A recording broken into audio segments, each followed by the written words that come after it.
Hello everyone, कैसे हैं आप सभी। मैं रोहित कुमार आप सबों को तहे दिल से स्वागत करता हूं अपने यूट्यूब चैनल ड्रीम कॉम्पिटिटिव पे। आप सबों से रिक्वेस्ट है कि ज़्यादा से ज़्यादा अपने मित्रों के पास शेयर कर दें।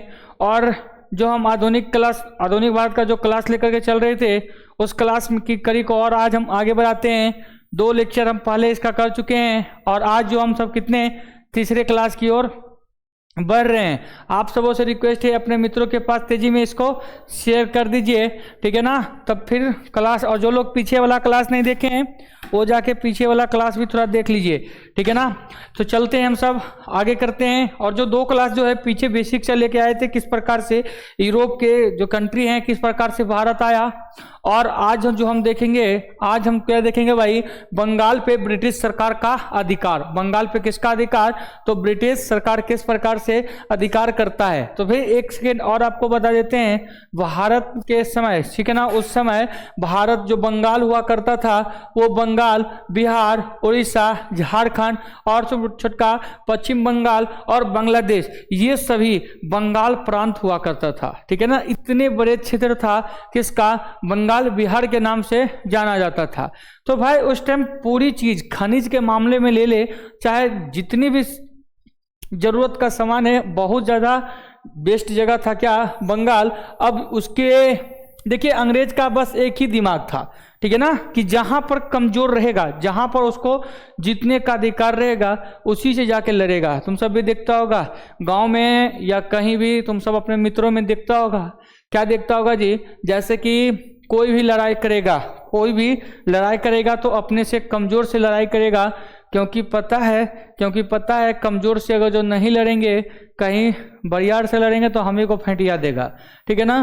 तो इसलिए ये जो ब्रिटिश ईस्ट इंडिया कंपनी के लोग हैं, वह अब क्या करेगा, धीरे धीरे वह दिमाग लगाएगा कि किधर ज़्यादा कमजोर है और वहाँ पर वह वार करेगा, ठीक है ना। तो एक बात और बता देते हैं, अभी यहीं पर क्लियर कर देते हैं। बात ऐसा है कि जब तक औरंगजेब जीवित है, किसी का मजाल नहीं है कि कोई टीटा भी कर सके, क्योंकि औरंगजेब भी बहुत ही क्रूर शासक था, ठीक है ना। इसके चलते सभी लोग एकदम डर थे और सब लोग एक ही चीज का इंतजार कर रहे थे कि औरंगजेब की मृत्यु आखिर कब होता है, ठीक है ना। और वह डेट आ गया, और वह डेट जो था 1707 ईस्वी, और 1707 ईस्वी में औरंगजेब की मृत्यु हो गई। क्या हुआ भाई, 1707 ईस्वी में औरंगजेब मर गया। और मरने के बाद बंगाल का जो नवाब है, तो देखिए एक बात बताते हैं, जब तक औरंगजेब जीवित थे सब लोग तो सम्मित है, लेकिन जैसे ही औरंगजेब की मृत्यु हो गया 1707 ईस्वी में, सभी कुछ लोग क्या है जी, स्वतंत्र होना शुरू कर दिया। और यहां पर बंगाल के जो नवाब थे उसका नाम था मुर्शिद कुली खां। और मुर्शिद कुली खां जैसा ही औरंगजेब मरता है, बंगाल को स्वतंत्र घोषित कर देता है। क्या कर देता है भाई, स्वतंत्र घोषित कर देता है। अब इसी की चर्चा अब यहां पर हम आपको और समझाना चाहते हैं। और मुर्शिद कुली खां पहले क्या भाई, पहले वहां की राजधानी हुआ करता था ढाका। अब इसने जब मुर्शिद कुली खां बंगाल का नवाब बना, तो उसने क्या किया, राजधानी को ढाका से कहां लेकर के चला आया, मुर्शिदाबाद लाके शिफ्ट कर दिया, ठीक है ना। बात को फिर से समझिए, यहां पर क्या हो जाए, किस प्रकार से अधिकार हुआ। तो यहां पर देखिए, बिहार, बंगाल और झारखंड सब के किसके अंदर आता था, बंगाल के ही अंदर आता था। जैसा ही औरंगजेब मर गया, और औरंगजेब ने क्या किया भाई, मर गया, तो मरने के बाद जो शासक बनता है, जिसका नाम कौन है जी, मुर्शिद कुली खां। मुर्शिद कुली खां वहां का शासक बन गया, बंगाल को स्वतंत्र अपने आप को साबित कर लिया कि हम क्या है जी, अब स्वतंत्र शासक हो गए। और यही मुर्शिद कुली खां, देखिए यही मुर्शिद कुली खां ने शासक काल में, इसका शासन काल पूछेगा तो याद रखिएगा 1707 से लेकर के 1727 ईस्वी तक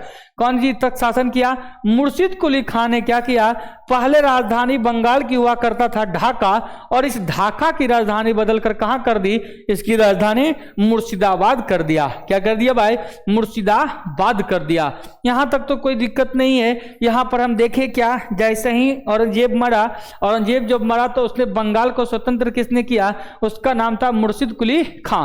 और जब बंगाल स्वतंत्र हो गया, जब बंगाल स्वतंत्र हो गया तो पहले औरंगजेब के समय बंगाल की राजधानी हुआ करती थी ढाका, लेकिन जैसे ही ये गद्दी पे बैठा, ये बंगाल को स्वतंत्र किया, इसने अपनी राजधानी कहाँ बना लिया बाबू, मुर्शिदाबाद। तुमसे क्वेश्चन आ सकता है मुर्शिदाबाद राजधानी किसने बनाया, तो याद रखिएगा उसका नाम था मुर्शिद कुली खां। ठीक है ना जी। अब देखिए मुर्शिद कुली खां के मरने के बाद, मुर्शिद कुली खां के मरने के बाद बंगाल का अगला नवाब जिसका नाम था शुजाउद्दीन, क्या नाम था बाबू, शुजाउद्दीन। ठीक है ना। और इसका शासन कब से कब, तो 1727 लेकर के 1739 तक। अब देखिए यहाँ शुजाउद्दीन के बाद अगला नवाब जो बनता है उसका नाम रहता है सरफराज खां। क्या नाम रहता है बाबू, सरफराज खां। और सरफराज खां गद्दी पे बैठा। अब जब सरफराज खान का एक सेनापति रहता है जिसका नाम है अलीवर्दी। क्या नाम है बाबू, अलीवर्दी। अब यहीं से आपका कहानी में स्टार्ट होने वाला है। ये सब नाम याद भी नहीं रखेंगे तो कोई दिक्कत नहीं है, लेकिन आप थोड़ा सा ये बात को एकदम याद रखिएगा। क्या याद रखिएगा जी, औरंगजेब के मरने के बाद, औरंगजेब के मरने के बाद बंगाल का नवाब, बंगाल को स्वतंत्र किसने किया, तो बंगाल को स्वतंत्र किया कौन, मुर्शिद कुली खां ने स्वतंत्र किया और इसने राजधानी मुर्शिदाबाद को बसा लिया। इसके बाद इसका एक शासक जो बना उसका नाम था शुजाउद्दीन, उसके बाद सरफराज खां। लेकिन सरफराज खां का ही एक सेनापति है जिसका नाम है अलीवर्दी खां। अब एक बात और बताते हैं, अलीवर्दी खां, यह देखिए सरफराज खां के मरने के बाद बंगाल का नवाब जो बन गया उसका नाम था अलवर्दी खां। अलवर्दी खां क्या करता है, यहां पर एक बात और समझिए, जब तक अलवर्दी खां जीवित है तब तक तो कोई दिक्कत नहीं है। ठीक है ना भाई। और अलवर्दी खां जब तक जीवित है तब तक कोई दिक्कत नहीं है। इसने एक बात कह डाला, किसने, अलवर्दी खां ने एक बात कहा कि मधुमक्खी, अंग्रेज जो है, ईस्ट इंडिया कंपनी वाले जो है, ब्रिटिश के लोग जो हैं, वह क्या है, एक किसके तुलना किया, तो बताया कि जो ब्रिटिश के लोग हैं वह एक मधुमक्खी की छत्ते की तरह है। किसके तरह है बाबू, मधुमक्खी के छत्ते की तरह है। ठीक है ना। एक मिनट, अब वो मधुमक्खी की छत्ते की तुलना किया है किसका, तुमसे पूछ सकता है कि ईस्ट इंडिया कंपनी को मधुमक्खी के छत्ते से तुलना किसने किया, तो मधुमक्खी की छत्ते की तुलना किसने किया बाबू, तो अलवर्दी खां ने किया। एक बात और आपको यहीं पर क्लियर कर देते हैं, अलवर्दी खां यह कहा कि अगर जो तुम क्या करते हो, ईस्ट इंडिया कंपनी से मिलकर रहते हो, ब्रिटिश अंग्रेज से मिलकर रहते हो, तो वह तुम्हें क्या देगा, मद देगा। अगर जो तुम उस छत्ता को उजाड़ोगे या मतलब छत्ते को टच करोगे तो वह तुम्हें काट भी सकता है। ठीक है ना, बात आप सब समझ गए। लेकिन जब तक ये अलीवर्दी खां जीवित है तब तक तो कोई दिक्कत नहीं, तब तक कोई दिक्कत नहीं है। लेकिन जैसे ही अलीवर्दी खां मरेगा तब क्या हो जाएगा भाई, बंगाल के लिए संकट की घड़ी आ जाएगी। बंगाल के लिए क्या हो जाएगा भाई, संकट की घड़ी आ जाएगी। ऐसा क्यों, तो ऐसा इसलिए कि अलीवर्दी खां को कोई बेटा नहीं रहता है। क्या है बाबू, कोई बेटा नहीं रहता है। इनकी 3 बेटी है, जिसमें सबसे पहला बेटी का नाम है अमीना बेगम, दूसरा का नाम है घसीटी बेगम और तीसरा का नाम है मायमुना बेगम। ठीक है ना जी। एक बात और बता देते हैं, यह अपने बेटियों को तीनों जगह बढ़िया जगह शिफ्ट कर दिया। अमीना बेगम का विवाह करवा दिया पटना में, ठीक है ना जी, और घसीटी बेगम का शादी करवा दिया कहाँ, नासिर जंग से, कहाँ, ढाका में, और मायूमना बेगम का शादी हो गया कहाँ, पूर्णिया में। ठीक है ना। एक बात और बता देते हैं, इसी का एक सेनापति रहता है, अलीवर्दी खां का ही एक सेनापति रहता है जिसका नाम है मीर जाफर। क्या है बाबू, मीर जाफर। आपको ये बात पता होगा, ठीक है ना, आपको ये बात पता होगा, ठीक है ना, क्योंकि ये इतिहास के पन्नों में इसका नाम एक गद्दार के साथ इसको जोड़ा गया है। किसको, तो यह मीर जाफर को। ठीक है ना बाबू, किसको, तो मीर जाफर को। तो यहां पर क्या होता है, जब तक जीवित है अलीवर्दी तब तक तो कोई दिक्कत नहीं। जैसे ही अलीवर्दी मरता है तो भाई एक कारण एक सवाल पद क्या आता है कि आखिर अब बंगाल का नवाब कौन बनेगा। तो भाई जैसे ही उस छोटी बेटी को यह सबसे ज्यादा मानता है भाई, कौन, तो अलीवर्दी।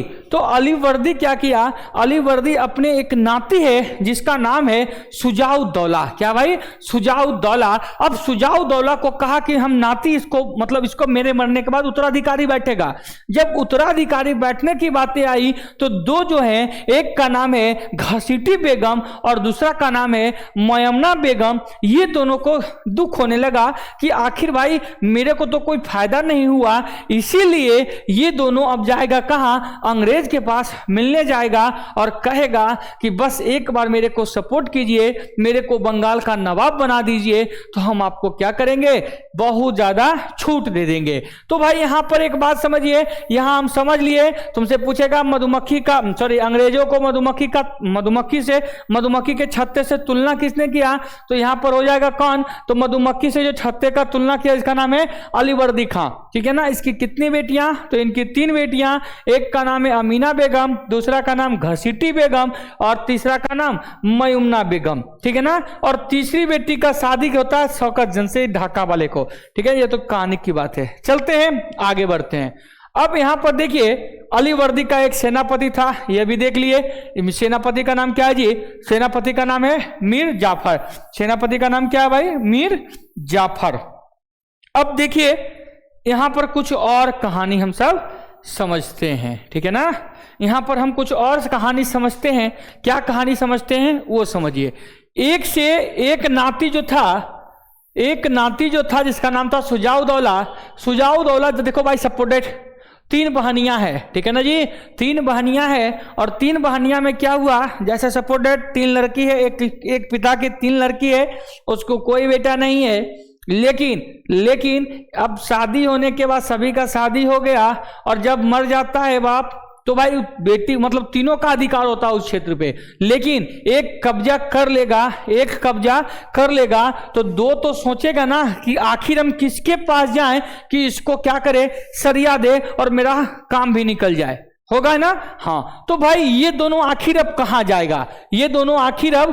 जाएगी, तो भाई कहां जाने के बाद आपको बताए थे कि ईस्ट इंडिया कंपनी के लोग या पुर्तगाल के लोग, सभी लोग क्या कर रहा था, अपना अपना व्यापारिक कोठी बनाया हुआ था। तो भाई व्यापारिक कोठी में कुछ सेना को भी रख रहा था।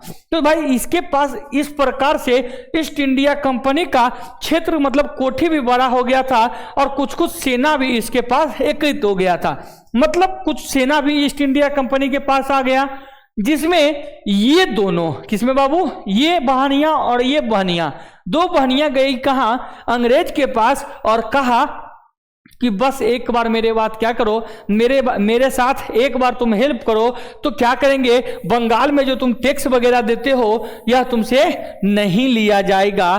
तो अंग्रेज जब ऐसा कहा कि भाई चलो सही बोल रही है, तो उसने कुछ ना किया। उसने क्या किया, ये बात पता चल गया किसको, सिराजुद्दौला को। क्या पता चल गया, सिराजुद्दौला को क्या पता चल गया भाई कि मेरे मौसी को, मतलब मेरा दुश्मन को, जब मौसी रहती तो देना चाहिए था, उसको दुश्मन समझ ली। और भाई मेरे दुश्मन के साथ मिल रहा है कौन, ईस्ट इंडिया कंपनी, और हम यहाँ के नवाब हैं, मेरा विरोध में जा रहा है। तो भाई उस पर क्या करना है, अटैक करना है, जिससे इसको बहुत ज्यादा दुख होता है। अब यहाँ पर क्या करेगा, यह आक्रमण कर देगा फोर्ट विलियम किला पे, और फोर्ट विलियम किला को घेराबंदी कर एक छोटे से कमरा में किसको, अंग्रेज को मुर्गियों की तरह पैक कर देगा। कौन भाई, तो सिराजुद्दौला। गरम खून का है जी, नौजवान लड़का है, एकदम तहस नहस कर दिया। चलते हैं इसको पीडीएफ के समझते हुए चलते हैं। सिराजुद्दौला का शासनकाल देख लीजिएगा 56 से लेकर 57 तक। यहाँ पर देखिए, यहाँ पर है जी इनकी माता जो हो गया अमीना बेगम, और इनके नाना जो हैं अलीवर्दी के मरने के बाद बंगाल का राजा बना कौन, सिराजुद्दौला। और सिराजुद्दौला का सेनापति कौन है जी?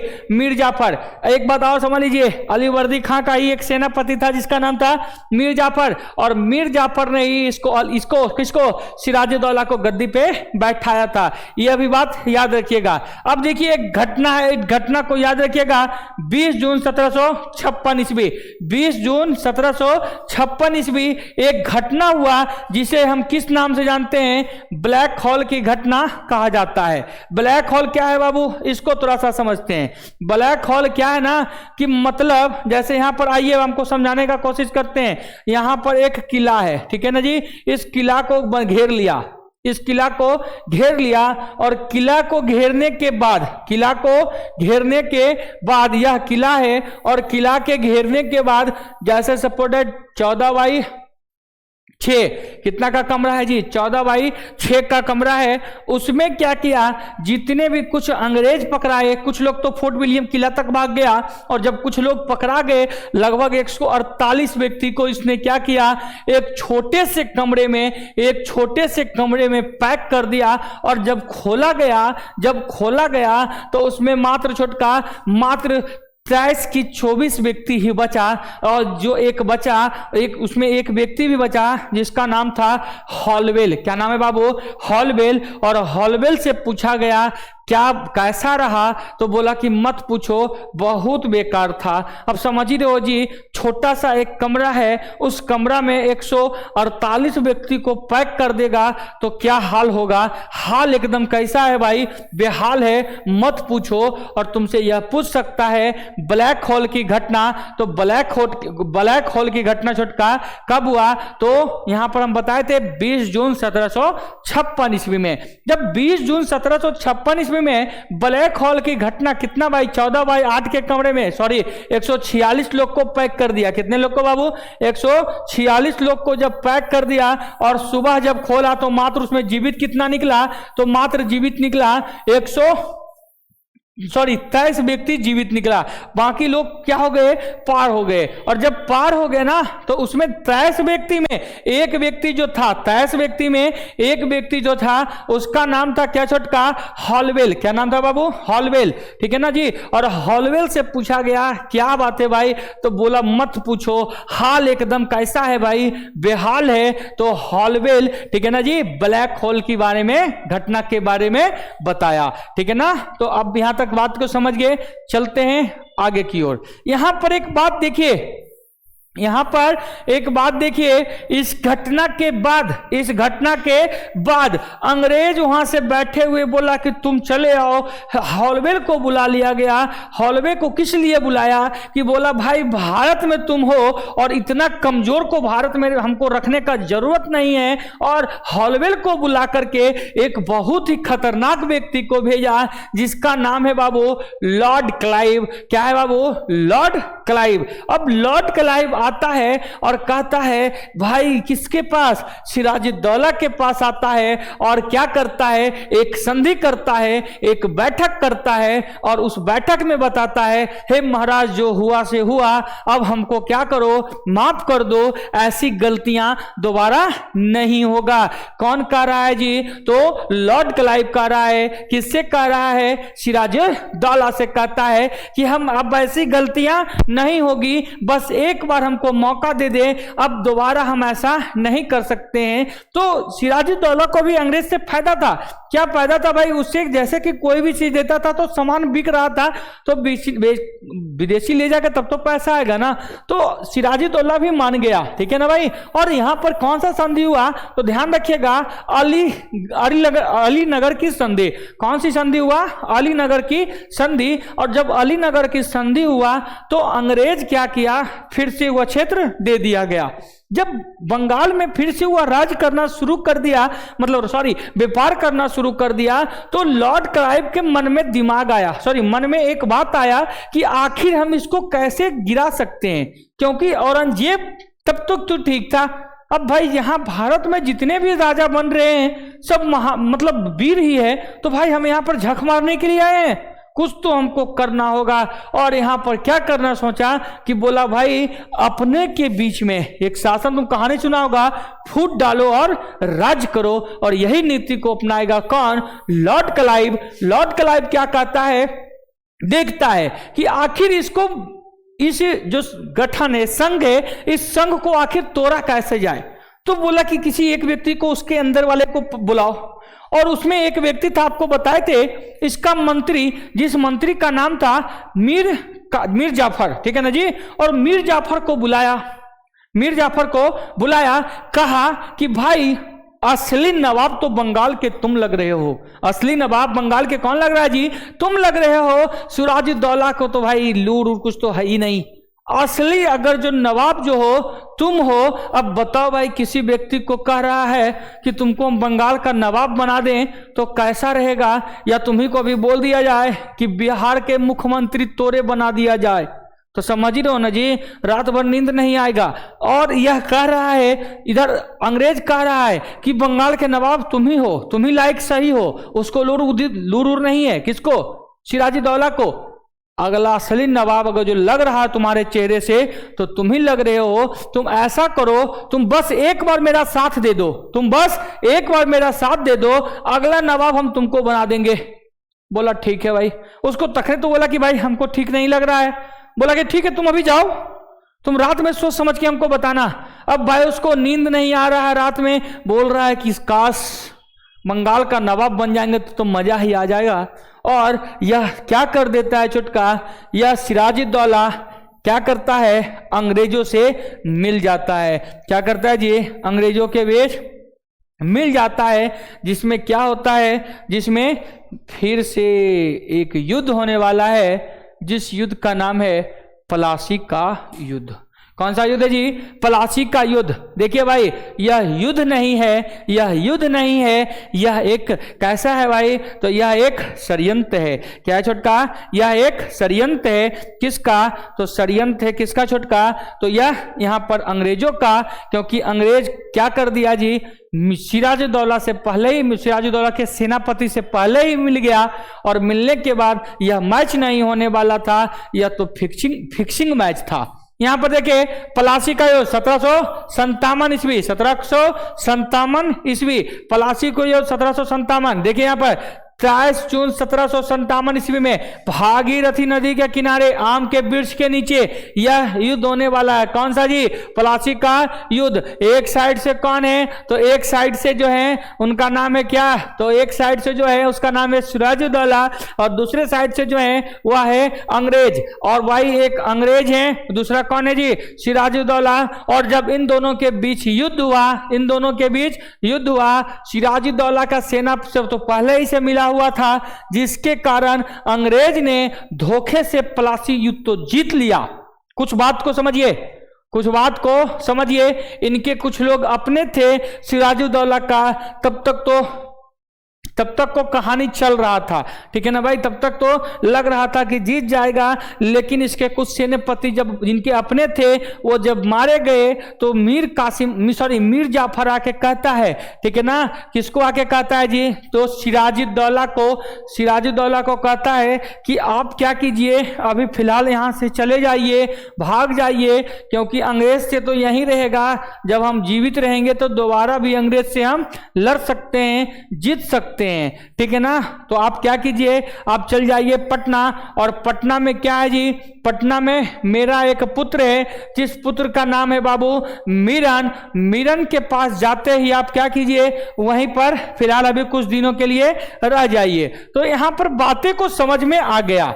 ये सिराजुद्दौला क्या कहता है कि यह सही कह रहा है। कौन सही कह रहा है जी? तो मेरा सेनापति। और वह क्या किया, अपने उसके मीर जाफर के पुत्र मीरन के पास चला गया। क्या किया जी? मीरन के पास चला गया। जब मीरन के पास चला गया तो इधर सिराजुद्दौला पहले ही अपना बेटा को भेज दिया था, कह दिया था कि जा रहा है सिराजुद्दौला, उसको तुम थोड़ा देख लेना। और सिराजुद्दौला की हत्या उसी का बेटा मीरन ने कहां कर दिया? तो पटना में कर दिया। अब सुनिए मेरी बात, जैसा अंग्रेज कहा था, जैसा अंग्रेज कहा था वैसा ही कर दिया, जैसा अंग्रेज कहा था वैसा ही किया। क्या किया भाई, यह क्या कर दिया, कहा कि अब प्लासी के युद्ध मतलब बंगाल का जो असली नवाब कौन रहेगा, तो मीर जाफर ही रहेगा। क्या घोषणा कर दिया जी, मीर जाफर को क्या कर दिया, बंगाल का नवाब बना दिया। अब भाई मीर जाफर का शासनकाल 1757 से लेकर से 1760 तक। तुमसे यह पूछ सकता है बाबू प्लासी का युद्ध कब हुआ, तो प्लासी का युद्ध छोटका याद रखना 23 जून 1757 ईस्वी को। अब एक बात और आपको हम बता देते हैं, इसका सेनापति मिल चुका था मीर जाफर, और मीर जाफर यहां पर क्या हुआ, अंग्रेज की ओर से कौन था प्लासी के युद्ध में, तो प्लासी के युद्ध में अंग्रेज की ओर से था लॉर्ड क्लाइव। कौन बाबू, लॉर्ड क्लाइव। अब देखिए यहां पर कुछ बातें होती है, वो हम बातें को आपको बताने का कोशिश करेंगे। यहां पर हुआ क्या, यहां पर हुआ क्या, हुआ ऐसा कि जैसे सपोर्टेड ये क्षेत्र था, जैसे सपोर्टेड ये क्षेत्र था, इस क्षेत्र में क्या क्षेत्र में बाबू, यह क्षेत्र में बना दिया बंगाल का नवाब किसे, तो बंगाल का नवाब बना दिया मीर जाफर को। किसको बना दिया, मीर जाफर को नवाब बना दिया। और जब मीर जाफर को नवाब बना दिया तो यहां पर क्या होता है, अंग्रेज बहुत ही यहां से खराब स्थिति पर ला दिया।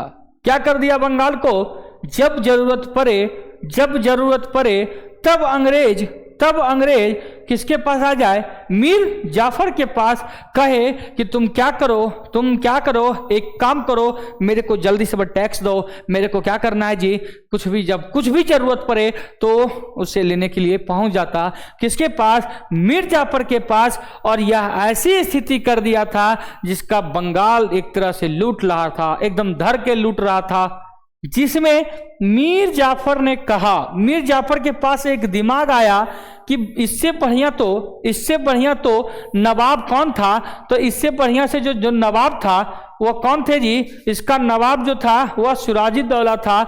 हम तो गलती कर दिए, अब भाई जब गलती कर दिया तो भुगतेगा कौन, तो बात अब फिर से यहां पर समझिए, मीर जाफर ने कहा कि मेरा बेटा से अब कुछ नहीं हो सकता है, अगर जो कोई कुछ करेगा तो कौन करेगा, मेरा दामाद करेगा। और उसी का एक दामाद रहता है जिसका नाम है मीर कासिम। क्या नाम है बाबू, मीर कासिम। देखिए एक बात और बता देते हैं, फिर भी हम पहले क्लास में भी हम बोले थे कि अगर जो किन्हीं को जरूरत लगेगा तो वह क्या कर सकते हैं, एक काम कीजिएगा, अगर जो लगेगा कि पीडीएफ भेजना है तो पीडीएफ हम ग्रुप में टेलीग्राम पे डलवा देंगे, आपको कमेंट में बताइएगा।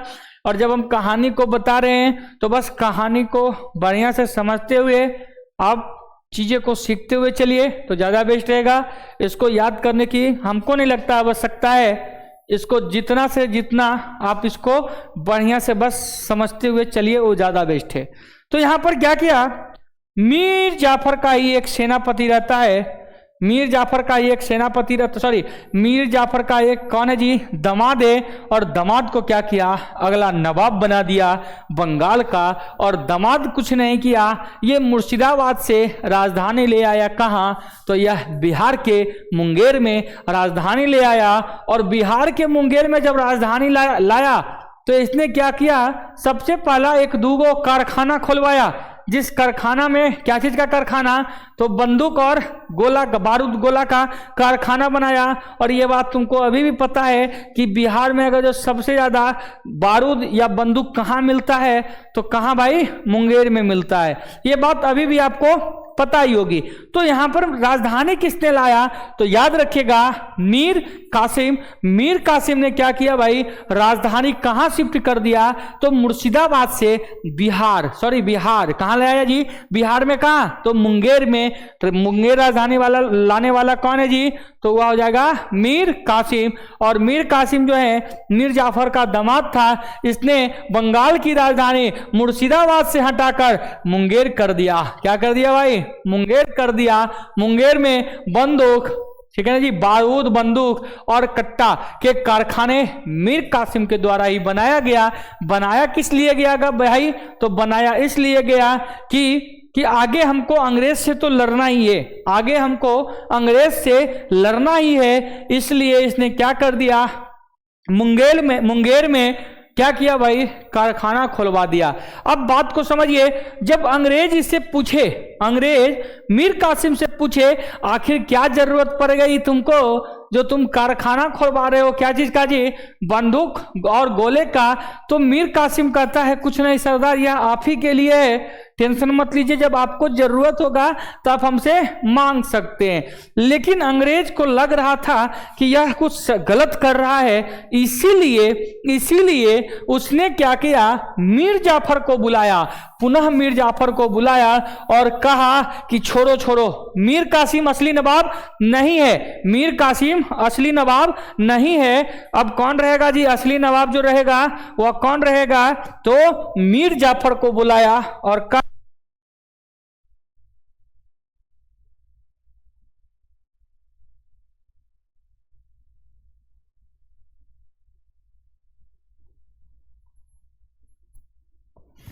बंगाल का असली नवाब अगर जो कोई रहेगा तो बस एक ही व्यक्ति है, जिस व्यक्ति का नाम क्या है बाबू, जिस व्यक्ति का नाम है मीर जाफर, क्योंकि उसको मीर जाफर से जितना मन चाहे उतना टैक्स ले लेता था, ठीक है ना।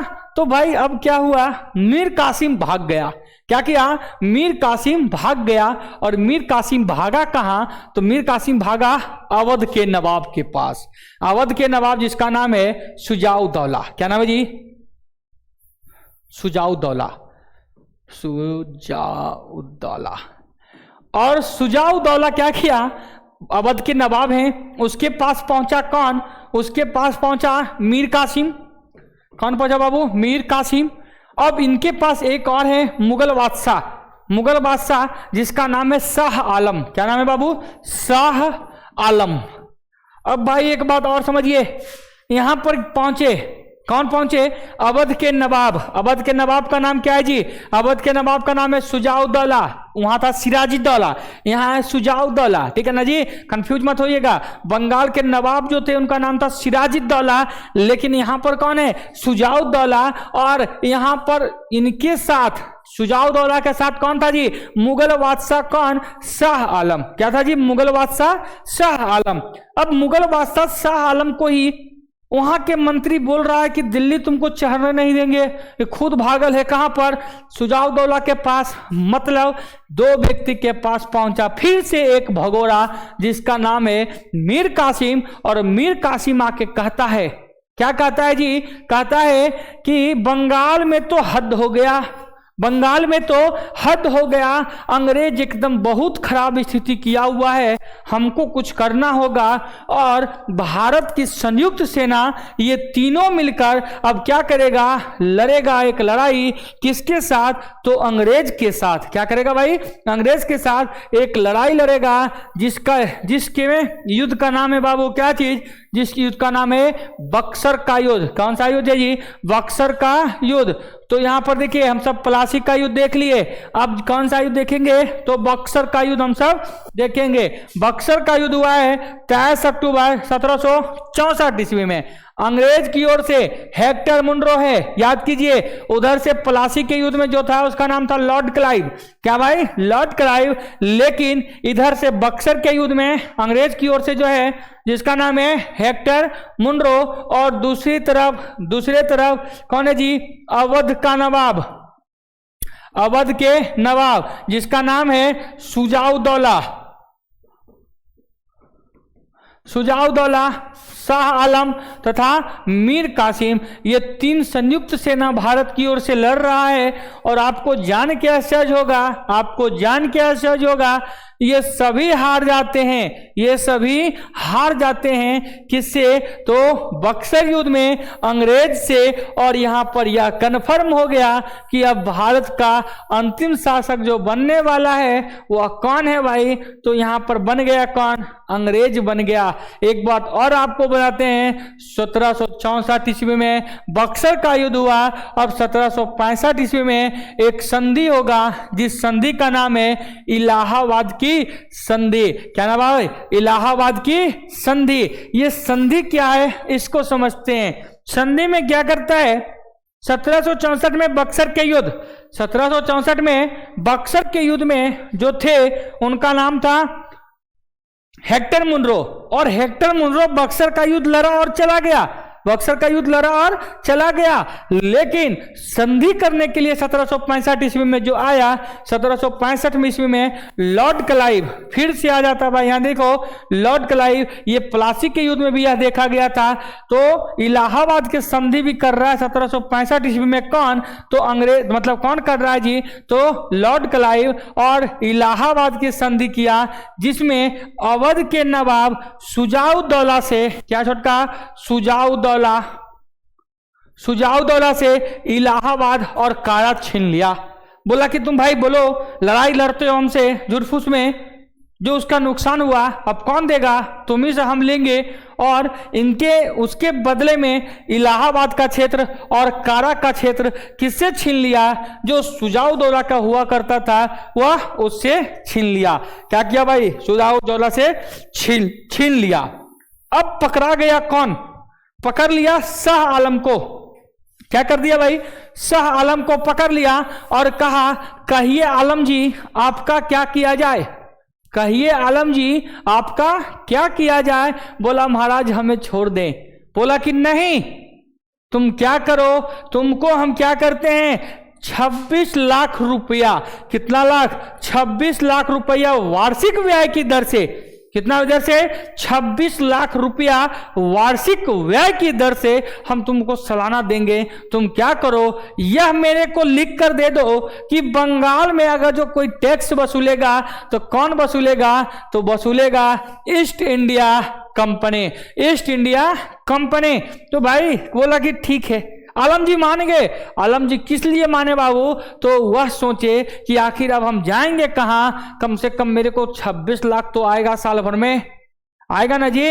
इसीलिए छोटका यहाँ पर आप बात समझ गए होंगे, समझ गए हो ना। तो यहाँ पर अब बंगाल में क्या होने वाला है, द्वैध शासन लगने वाला है। द्वैध शासन करने का मतलब बंगाल में दो गो शासन करेगा, एक होगा प्रशासनिक, दूसरा होगा दीवानी। प्रशासनिक मतलब क्या होता है, प्रशासनिक मतलब होता है प्रशासन ढंग से देखभाल करने वाला, और दीवानी मतलब जो होता है, दीवानी मतलब जो होता है तो वह पैसा वसूलने वाला। ए भाई तुम्हारे मन में आ रहा होगा कि सर इसको 26 लाख रुपया आखिर क्यों दिया, तो 26 लाख छोटका इसलिए दिया, आप याद कीजिए, आप सोचिए, अगर जो कोई कहे, अभी तुम्हारे मन में आ रहा होगा, क्या मन में आ रहा होगा कि हम कहीं से अपने गांव में ठेला वाले से या कहीं पे तुम जहां रह रहे हो, क्या लगता है अगर तुम जाके कहोगे कि तुमसे हम सभी ठेला वाला को चाहे दुकान वाले को कहोगे कि प्रत्येक दिन हम तुमसे 5 रुपया लेंगे, क्या लगता है कोई देगा, कोई देगा, नहीं देगा। यही प्रधानमंत्री आपको बोल दिया जाए कि हर एक घर से किसी को बहाल कर दे कि जितने भी भारत में देश घर हैं, जितने भी नागरिक हैं, सभी लोग इतना रुपया दोगे, तो क्या लगता है अगर जो आपके घर में जाएगा और कहेगा कि 5 रुपया देने की बात आया है तो देना पड़ेगा आपको। तो भाई वही बात है, ईस्ट इंडिया कंपनी कोई जान नहीं रहा था, जान रहा है किसे, तो मुगल बादशाह को। कैसे जान रहा भाई, मुगल बादशाह को सब कोई जान रहा है। इसीलिए यह बोला क्योंकि 200 बरस, कितना बरस भाई, 200 बरस, 1526 ईस्वी से लेकर के 1707 ईस्वी तक भाई किसका शासन चल रहा है जी, तो अंग्रेजों का। 1764 सॉरी, किसका, तो किसका, मुगल बादशाह का। तो मुगल बादशाह को सबको यहाँ जान रहा है। आई होप आपको ये बात क्लियर हो गई होगी, ठीक है ना। तो भाई आज हम यहीं तक रहने देते हैं। जय हिंद, जय भारत। आप सबों से रिक्वेस्ट है कि ज़्यादा से ज़्यादा अपने मित्रों के पास शेयर कर दें, और कल का क्लास एकदम ना भूलें, क्योंकि हम कल जो है मैसूर ख़त्म करेंगे। मैसूर के बाद फिर आ जाएगा मराठा, मराठा के बाद हम सब सिख में आ जाएंगे। सिख के करते हुए फिर से हम क्या करेंगे, पंजाब को जीतेगा, और पंजाब जीतने के बाद हम सब क्या हो जाएगा जी, क्रांति विद्रोह पे आ जाएंगे, ठीक है ना। तो आई होप आपको समझ में आ गई होगी सारी चीज़ें। तो आज तक क्लास हम यहीं रहते हैं, कल हम विशेष फिर देखेंगे। चलिए बाय बाय।